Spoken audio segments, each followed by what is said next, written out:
Welcome and thank you all for attending this information session on the Sawyer Brook and the East Branch Reservoir Cuyahoga Watershed plans. So we have people attending and viewing from a variety of backgrounds. So we're going to briefly touch on just some basic watershed topics, just so that everyone is on the same page with us. Then we'll be discussing the watersheds, and then we'll talk about what kind of input we're going to be seeking for them. So we'll just start off with some brief introductions here. My name is Kaylee Akers. I am the Watershed Education and Outreach Specialist with Chagrin River Watershed Partners. CRWP is a nonprofit organization that connects people and communities to care for the Chagrin River and other watersheds in Ohio. Our work enhances quality of life and solves flooding, erosion, and water quality problems. CRWP is assisting the City of Akron with public outreach for these watershed plans.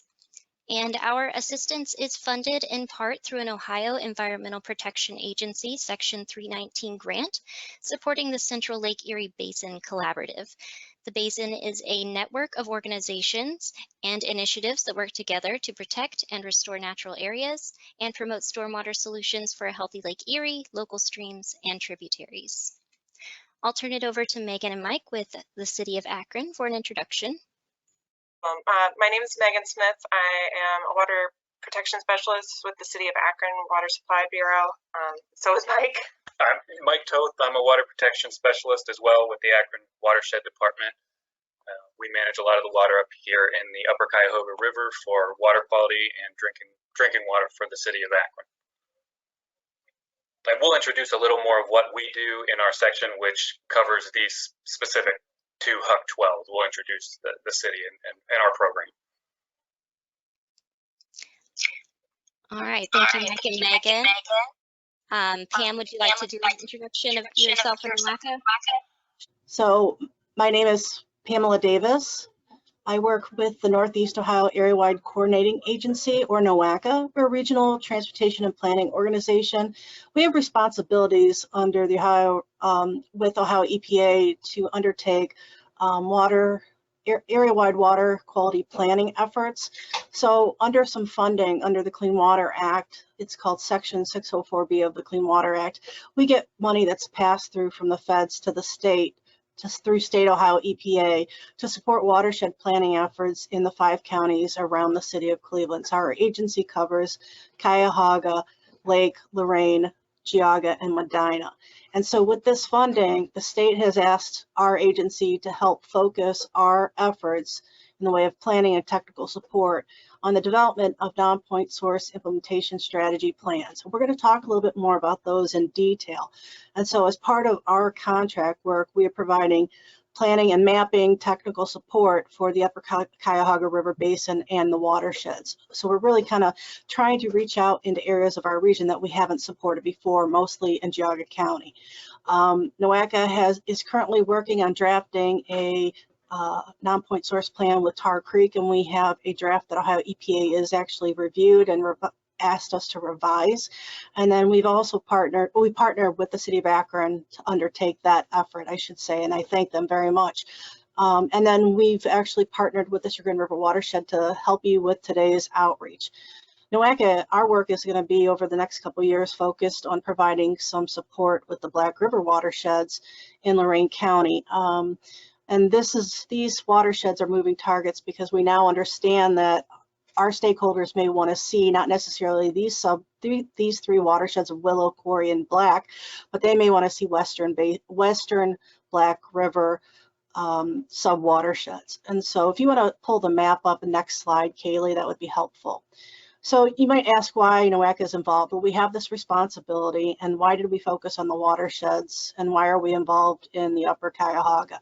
So if you can see the map on the left, that this is an Ohio EPA map that's a non-point source implementation strategies map. This illustrates all of the sub watersheds. Kind of the watershed level is about 20 to 40 acres, or I mean, sorry, 20 to 40 square miles. And so all of the watersheds that are in the yellowish orange color, they have current non-point source implementation strategy plans already. And so our agency, working with Ohio EPA Northeast District Office, we've been asked to kind of help fill the gaps and provide support. So you can see on the left, kind of the purple are what we've previously worked in. The red we're working currently in the upper Cuyahoga and Geauga County, and then I'm currently drafting maps for Lorain County, which I may be focusing more on the West Branch. So that gives you an idea of our region is very, I guess we're seeing the benefits of a lot of great watershed organizations, and that we have all of these plans developed. And so this is kind of the focus of where we're going from here. So I'm going to hang around and listen. All right, great. Thank you so much, Pam. Thank you, Mike and Megan, for those great introductions. So let's go ahead and get started with just some basic watershed topics here. Firstly, what is a watershed? And a watershed is an area of land that feeds all of the water running under it and draining off of it into a body of water, such as a creek, stream, river, or lake. Watersheds do occur at different scales, and they are nested within one another. So for today, we're going to be discussing the Sawyer Brook and East Branch Reservoir watersheds, and those are a part of the larger Cuyahoga River watershed, which is in turn a part of the larger Lake Erie watershed. Non-point source pollution is caused by rainfall or snowmelt moving over and through the ground. So as this rainfall and snowmelt move across the land, it picks up and carries away pollutants such as sediment, nutrients, or bacteria, and finally deposits those into lakes, rivers, wetlands, and groundwaters.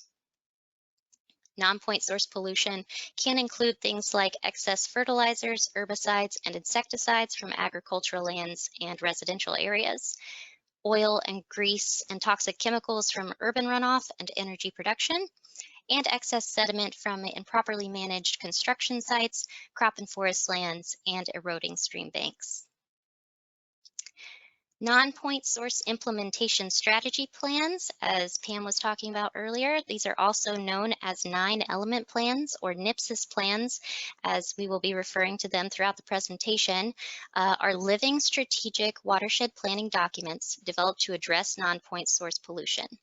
So NPSIS plans are developed at a hydrologic unit code or HUC 12 scale.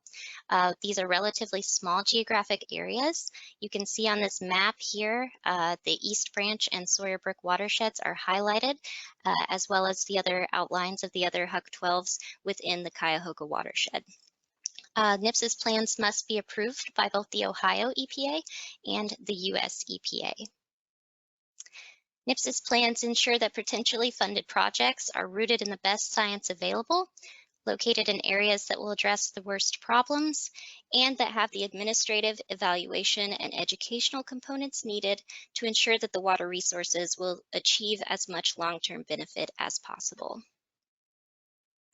So the key components of an NPSIS plan are public participation, identifying causes and sources of non-point source pollution, developing critical areas, establishing water quality goals and objectives, and identifying water quality improvement projects. And water quality improvement projects must be included on an approved NPSIS plan in order to be eligible for certain state and federal funding. So as part of the public participation piece of this NPSIS plan development, we're going to be seeking input on these watersheds to help us identify potential areas for water quality improvement projects to be added to these NPSIS plans. Examples of these projects may include stream and wetland restoration projects, green stormwater infrastructure. These are things like permeable pavement, rain gardens, or bioretention cells. Land protection and green space enhancement, like creating new hiking spaces and trails, and community codes to protect water resources, such as riparian and wetland setbacks. So I will now turn it over to Mike and Megan for an overview of the Sawyer Brook and East Branch Reservoir watersheds.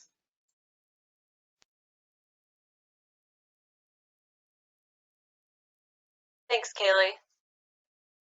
How's our audio? Still okay? Great. So I think I just need control to advance the slides. You should have control now.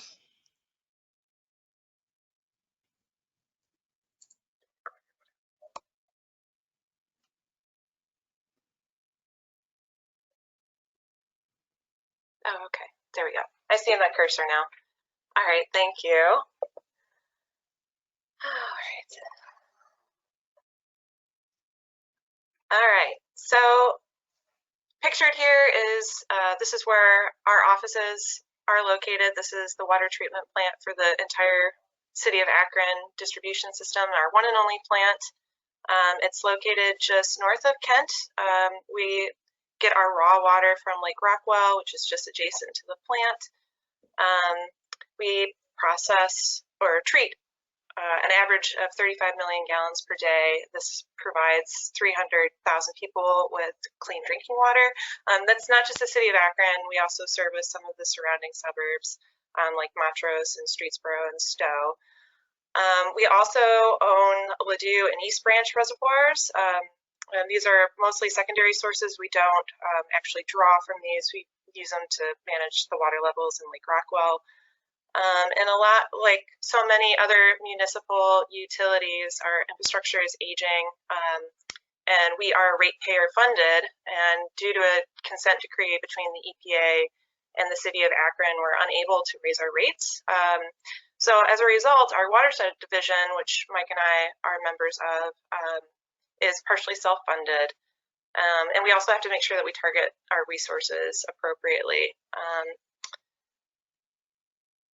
So a little bit about the watershed in general. The Upper Cuyahoga River Watershed covers 34% of Geauga County, 15% of Portage, and of the total Upper Cuyahoga River Watershed, the City of Akron owns about 13% of the property, and then lands adjacent to roughly 36 river miles of the Upper Cuyahoga. So we're definitely a big presence, and I'll get into a little bit about the history, but a lot of these lands were purchased a long time ago, and as a result, you know, they've been left relatively intact. So of all our parcels in Geauga and Portage County, about 50% are still forested.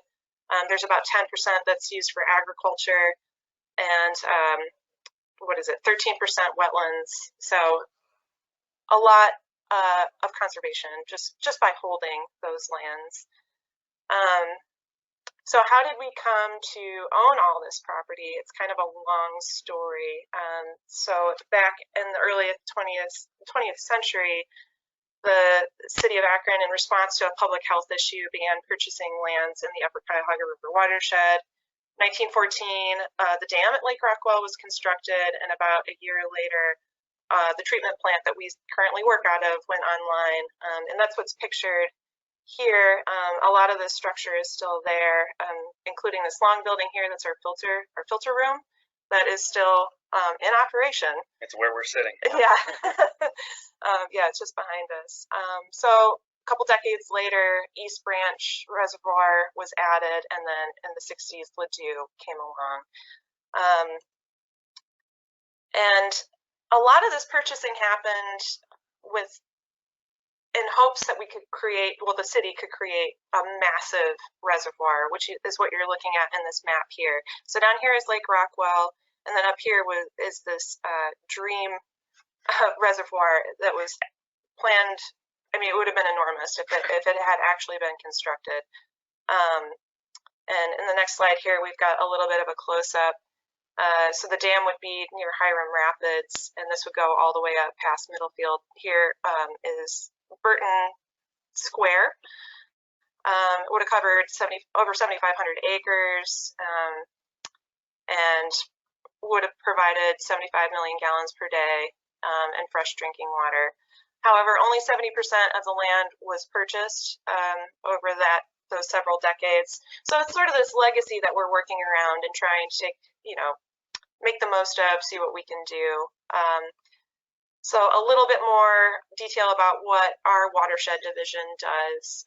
Historically, we were a police force, or more of a police force. We actually used to carry guns. and managing a lot of recreational activities. And since the early 2000s, we've been shifting more to a natural resources management focus.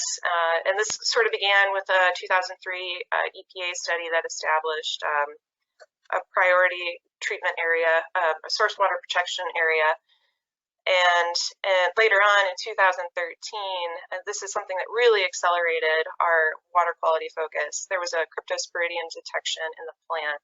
So that required, well, the EPA required that we develop a watershed control program. It was required between 2013, 2017. However, we still keep up with this program, even though it's not required. We still get an EPA endorsement on it too. So two key components of this program were our source water area monitoring. So this is, we just keep an eye on any potential sources of pollution, industrial, commercial facilities, anybody with a NPDES or a possible point source of pollution. And then we also implemented a water chemistry sampling program. So we do monthly stream sampling from bridge crossings or stream crossings. And we also do some profiling sampling in our reservoirs, and then twice a year we sample different parts of the main stem of the Cuyahoga by canoe. And then some of our land management activities include, the usual invasive plant management. We plant trees every spring. This past spring, we planted about 3,000 trees throughout all of our properties, so not just specifically in the Upper Cuyahoga. And then where it's appropriate, we do some land acquisition still too. So along with the development of the watershed control program, the city contracted EDG to develop a drinking water protection plan, just to kind of make sure that we were making responsible decisions for our ratepayers. Because again, we're not taxpayer funded; we're strictly funded by our ratepayers. And as a result of this, we have these different zones. So down here around Lake Rockwell, you can see our critical management zone, and then it, moves outward into a primary protection, secondary protection zone, and then the stewardship zone.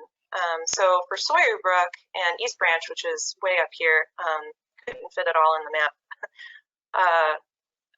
These fall within our stewardship zone. So there are certain activities that we just can't justify participating in. We don't do a lot of property acquisition in that area. And some of these maybes, we do regular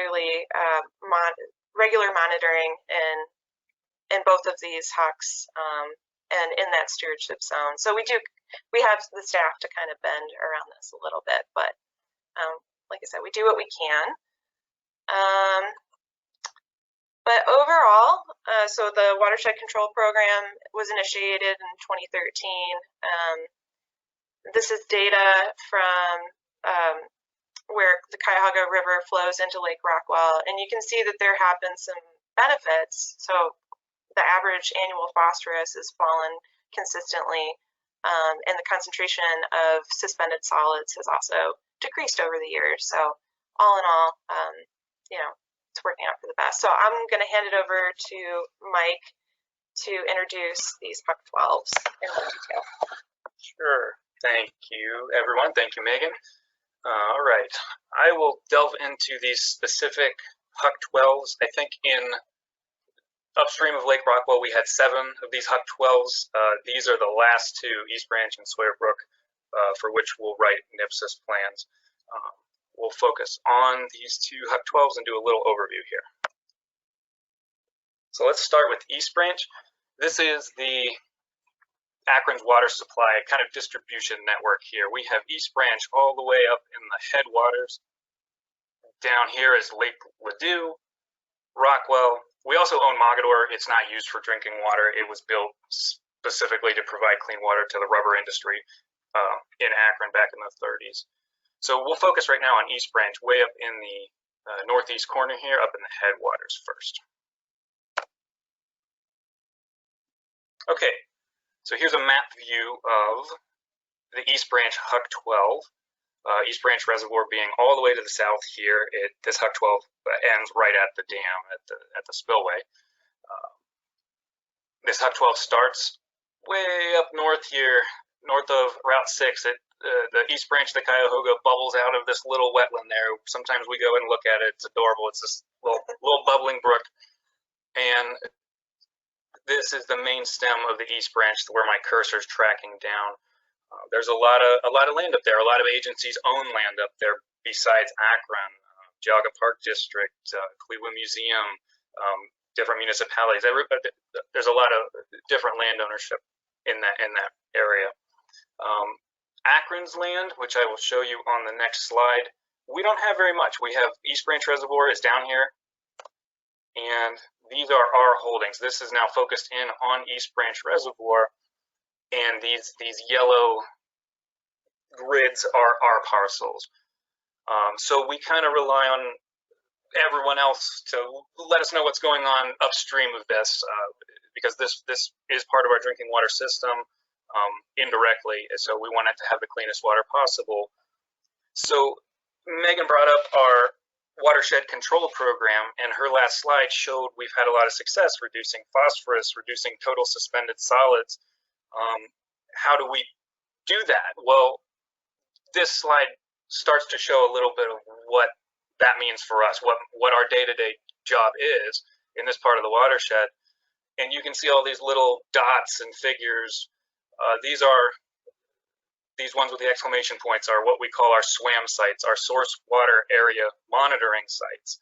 And we'll visit these quarterly. Each one will take notes. These could include wastewater treatment plants, package plants, could be specific industries, something we've identified as a potential source of contamination in the water. So we visit these often, and monitor them. We have these little water droplets here. These are actually sampling sites. We go out and sample monthly. We have a very capable lab here to do chemical analysis of the water, so we know exactly what's going on, and we can make management decisions based on that. We know what water is coming down the Cuyahoga and is going to end up here at the water plant. So breaking down land use in the East Branch Huck 12, these are some nice maps provided by NOACA, thank you. Shows 50%, 52% agricultural land. And these can be nutrient inputs for us into East Branch Reservoir, just depending seasonally what's coming down, how much precipitation there is. We notice the effect from having a lot of agricultural land. We have residential land, 16%, and this is showing vacant land, which is some of our Akron-owned land down here along East Branch is listed as vacant.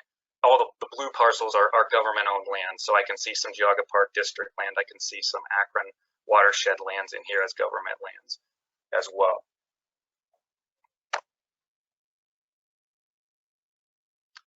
Total land cover in the East Branch Huck 12, about 50% forested. Some beautiful woods up there. We have some beautiful woods on either side of East Branch Reservoir that Akron owns and manages. These crop numbers change depending on what season, what's being rotated through, but it's about 50% total agricultural land. There were some changes from 2001 to 2016. It shows a 6% wetland loss, a loss of 2.5% mixed deciduous forest. That could be related to emerald ash borers and ash trees disappearing in this region. That was right in that zone. These change, but that was a time of great change, 16 years. And we've gained 31% developed land, specifically in these red zones here around Huntsburg. 300% grassland and shrub. That changes. It's usually dependent on fields going fallow. They sometimes get put back into production. So East Branch flood hazard zone, what I wanted to focus on the most was showing that this red here is the 100-year flood zone. And here's the reservoir itself all the way to the south. And it pretty well mirrors what you see as this is the National Wetland Inventory here on the right. the 100-year flood zone pretty well mirrors this wetland zone, and so it's being contained by these wetlands. At Akron, we rely on these wetlands to slow the water down, reduce the sediment load, clean the water for us. Further downstream, you have the huge Burton wetland complex. We depend on that to send us cleaner water downstream. So I just wanted to show that these do a great job buffering and mitigating flood water. A satellite view without any clutter of this Hut 12 to show it is pretty well forested relative to a lot of Ohio. 50% forested land up here, and you're in the Maple Highlands area. These are beautiful beech maple forests, a lot of maple sugar producers. The same with East Branch Reservoir. A lot of the woods we have on the either side, they're old sugar bush, they're old maple stands, big beautiful maple trees. So let's look at a little bit of data. In 2018, the Ohio EPA began sampling this area, and so this particular sampling site was at Chardon-Windsor Road on a bridge over the East Branch of the Cuyahoga, and it shows, so in red here, an IBI, Index of Biotic Integrity, is a metric related to fish diversity and overall fish population health. That's not a great score. It's not a very diverse fish population in there. There was probably some past disturbance. Macroinvertebrates, the narrative rating, marginally good. It's green. QHEI is a habitat assessment, a score of 53-ish there. It's not excellent. It is an impaired waterway still up there, upstream of the reservoir.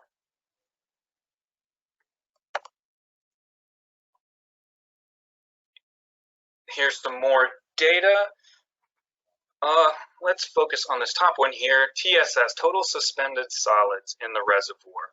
And this tracks kind of along with Megan's slides showing how our watershed control program has been in existence. The middle of these boxes, that's the mean total suspended solid in milligrams per liter.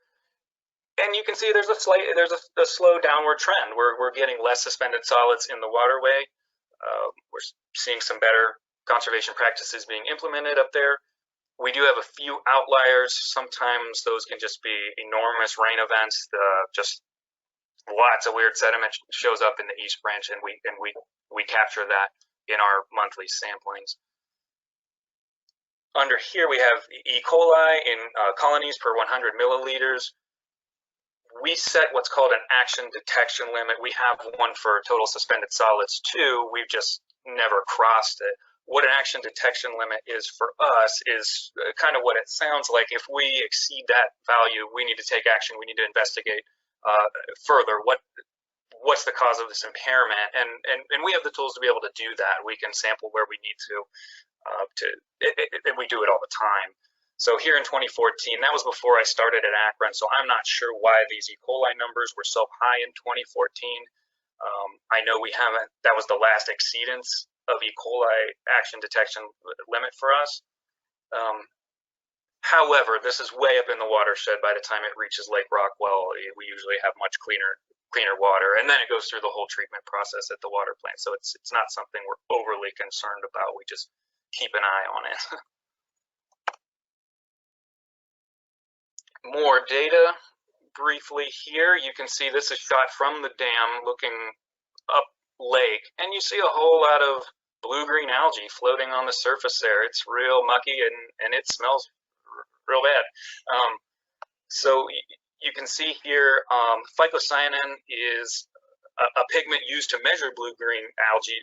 We have sondes that are able to pick up the phycocyanin levels. We can determine how much blue-green algae is in the reservoir here.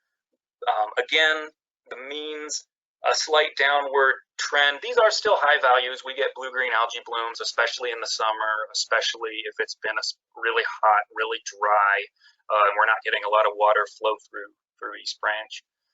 Chlorophyll you can use as a reference for how much phytoplankton, how much good green plant life is living in the water. And again, kind of holding steady there. it does bloom, it does turn green.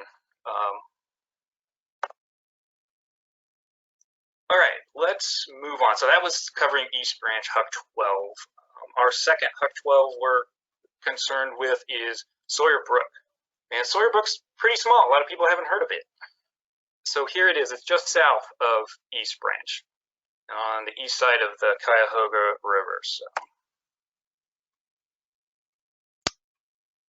Okay, Sawyer Brook. Here's the map view to orient you. Here's Ladue Reservoir way over here, wet to the west.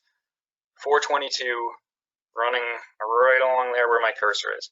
Sawyer Brook itself is actually this little tributary that enters the Cuyahoga River right here at about Tilden Road.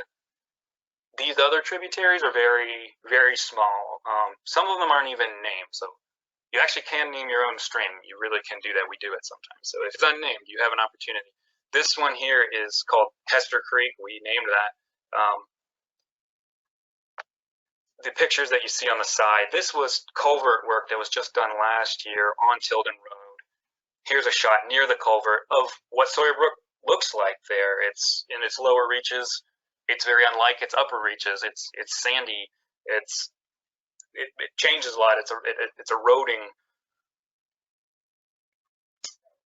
And let's see. Also in this Huck 12, you have the main stem of the Cuyahoga, obviously, running down through Eldon Russell Park. All the way down here past the confluence of Sawyer Brook, and it's a massive wetland complex, which you'll see. Here's another map like we've had for East Branch, showing how are we managing the water in this area, how are we getting water quality improvements over time. This shows we have a lot of SWAM sites in here. We have a lot of spots we check. We have a lot of water quality sampling sites, and we do find issues, and we sometimes have to report those issues, and we get them taken care of. It makes a noticeable difference in the water quality over time. And these are Akron owned parcels here in yellow. This general outline encompasses part of the Sawyer Brook Huck 12. So Akron does own a significant portion of this Huck 12. The land use, sorry, let me move my screen. Oops, could you pull that back? This one. Sorry guys, 1 second, this one? Okay, well, you can see here, sorry, it might, if I have something cut off, but agriculturally, again, in 50-some% agricultural land, government land, it's showing about 18%, which is all this blue land. That's mostly Akron owned, right along the main stem Cuyahoga River. It was, as Megan showed, gonna be a giant reservoir at one time, and because Akron 100 years ago didn't get all the land, they were in a bidding war with a private company who was trying to outbid the city, and Akron didn't get all the land they wanted to build this giant reservoir, so it didn't happen, which might be a good thing because it would have flooded a lot of places.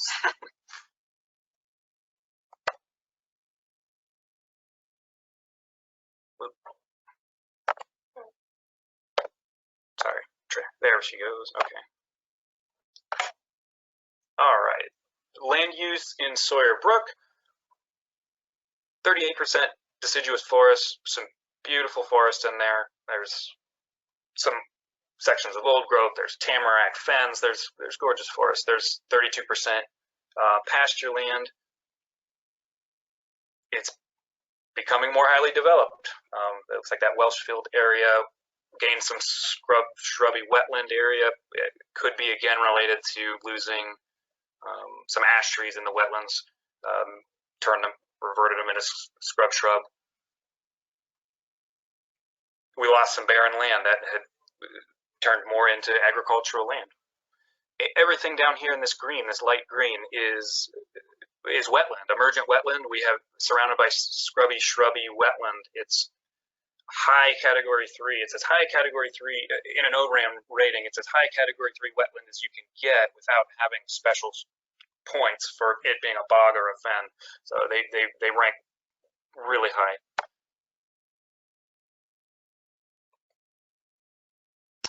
an interesting graph to me, again, showing what East Branch had. This showing the wetlands. Everything in green on the left graph here is wetland complex surrounding the main stem Cuyahoga in the Sawyer Brook Huck 12, and the 100-year floodplain here on the right is pretty much exactly a mirror of that. It stays contained in that nice floodplain.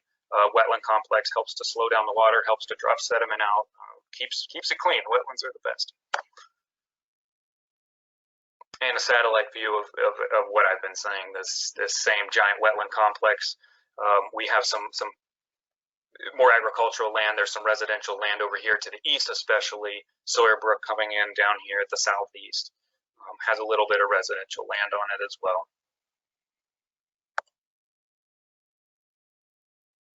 Let's get into some EPA data for Sawyer Brook itself. EPA actually took data right at Sawyer Brook at Tilden Road, and we have an IBI score, a fish diversity score of 38. It's not a high score. Macro narrative was good. A lot of macro invertebrates. The QHEI score, this is pretty good. In the 60s, it's QHEI being a habitat assessment. There's a lot of habitat in here. I took this shot, unfortunately, just after a heavy rain, so this looks really turbid. It's not normally like that, but you see a lot of down timber in there. It's great habitat, makes a decent QHEI habitat score.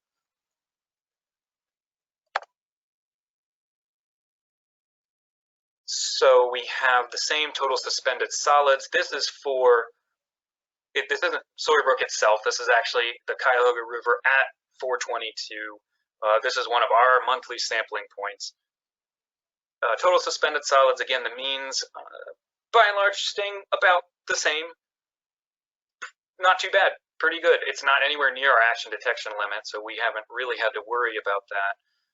Down here in the E. coli, we have some outliers. Those I don't know the specific causes of some of these, but it ranges. Sometimes we have manure holding ponds that have ruptured, and you'll get some really weird bacteria numbers in the river for a little while. Or it could be anything, but we have to investigate when we have action detection limits.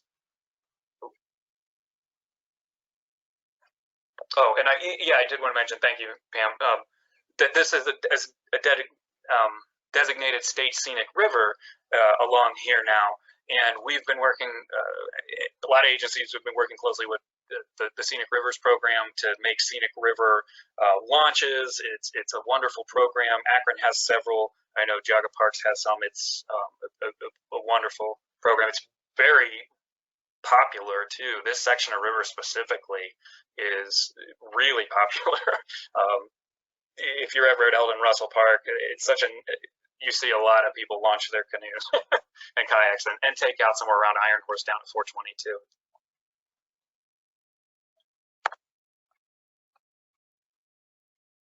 Okay, sorry, just a lag advancing my slides.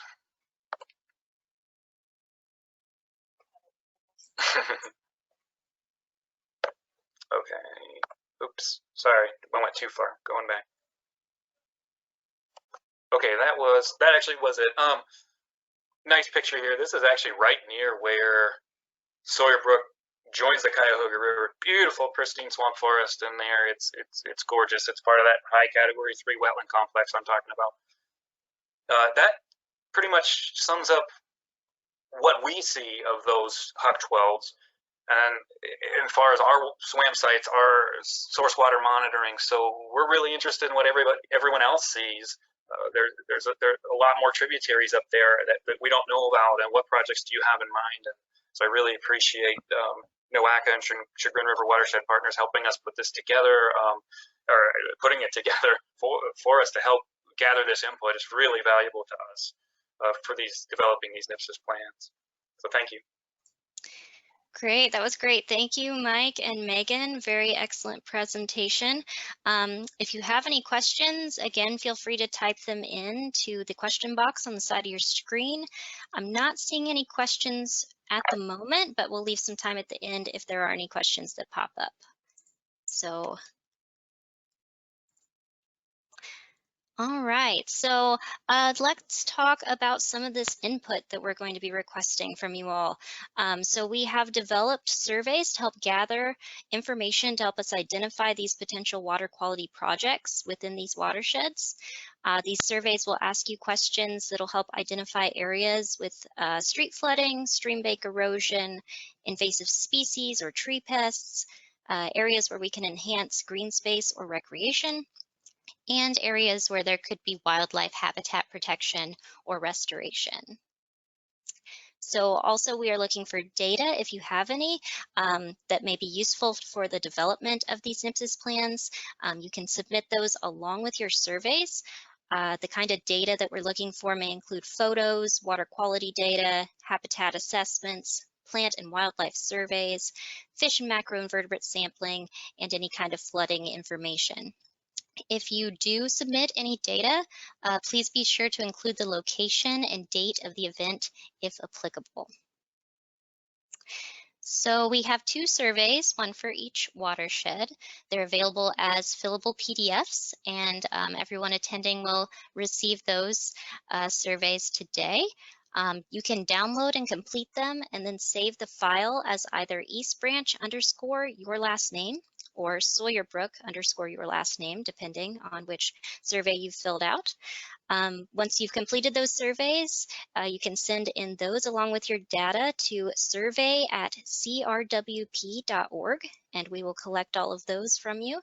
Make sure to include the subject line Upper Cuyahoga Watershed Survey in your email. That way we can keep everything together.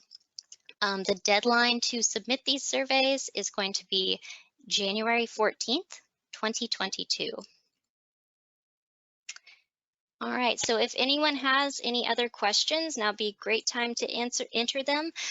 If you have any questions that you think of after, feel free to give me an email. My contact information is on the screen, kacres@crwp.org. Looks like we do have a question that just came in. This question says, I live in the Upper Cuyahoga River Watershed. What do you recommend about dams and erosion caused from timbering going on up there?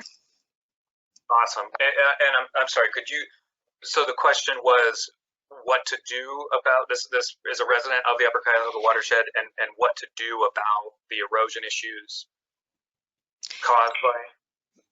Yes, I believe so. What do you recommend about erosion or dams or any kind of timbering that is going on in that area? That's a good question. I mean, it depends. You would want to report it if it's significant erosion. Soil and Water District up there would be a good resource. Any of the agencies that help with agriculture. As far as the timbering, that's a tough one. There are some really poor timbering practices going on in extreme Northeast Ohio right now, abysmally poor. We work a lot with foresters for our own lands, and we feel like we do a good job of that. So it is sad to see that happening. I don't know what can be done about those private lands. They're usually private lands being timbered like that. I don't have a great answer. Pam, do you have anything?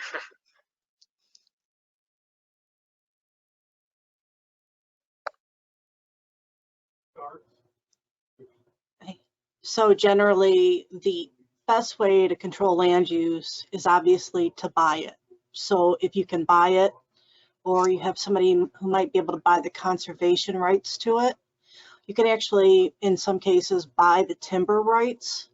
I know there was a Boy Scout camp that actually was looking to log a lot of old growth forest out on the western in Huron County. And I know that they sold the timber rights to a conservancy, and that conservancy was able to provide that landowner with the influx of cash that they actually needed to keep the Boy Scout camp going, but also protected the forest. And so there may be programs through the National Resource Conservation Service. So I think the first call I would make would be to the County Soil and Water Conservation District to see if they can provide some assistance. Okay, great. And then a follow-up question, is the city itself timbering any of its property in the upper watershed?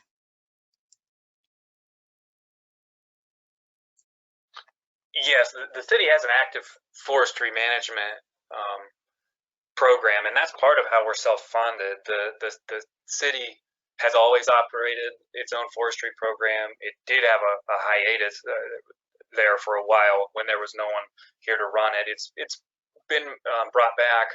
There's no timbering up around East Branch.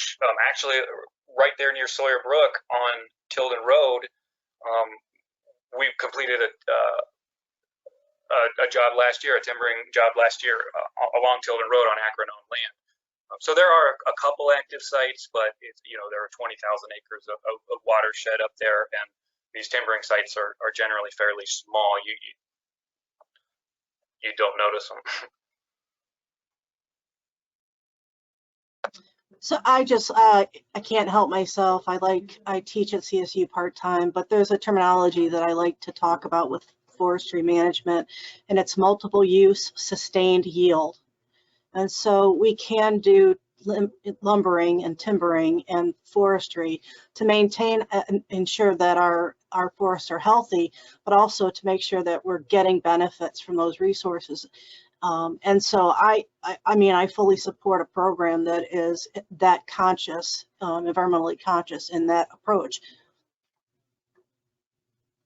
Yeah, and thank you for that. I should have said too, we do work very closely with Division of Wildlife, Division of Forestry on these projects. We do them knowing these lands are mostly open to the public for public recreation, public hunting. They get closed down very briefly for for a forestry project, but they tend to improve wildlife habitat. They're managed for wildlife and water quality. That's our first and foremost goal.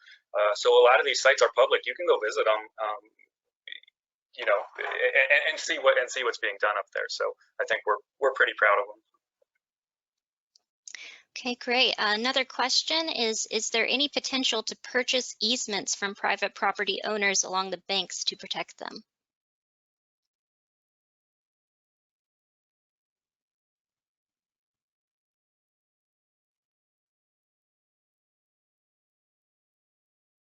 Sorry, the computer's a little slow on muting. I think that's part of this discussion that we're having with NPSIS plans.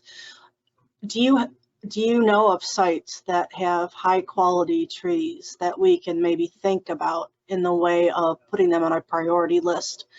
Really thinking it through, if you had to prioritize, what would you, if you had the money, and how would you prioritize that, or how would you, approach those conservation areas? Yes, that we'd like to have that discussion. Do we have any ideas in our mind right now? Probably not. That's why we're asking for input.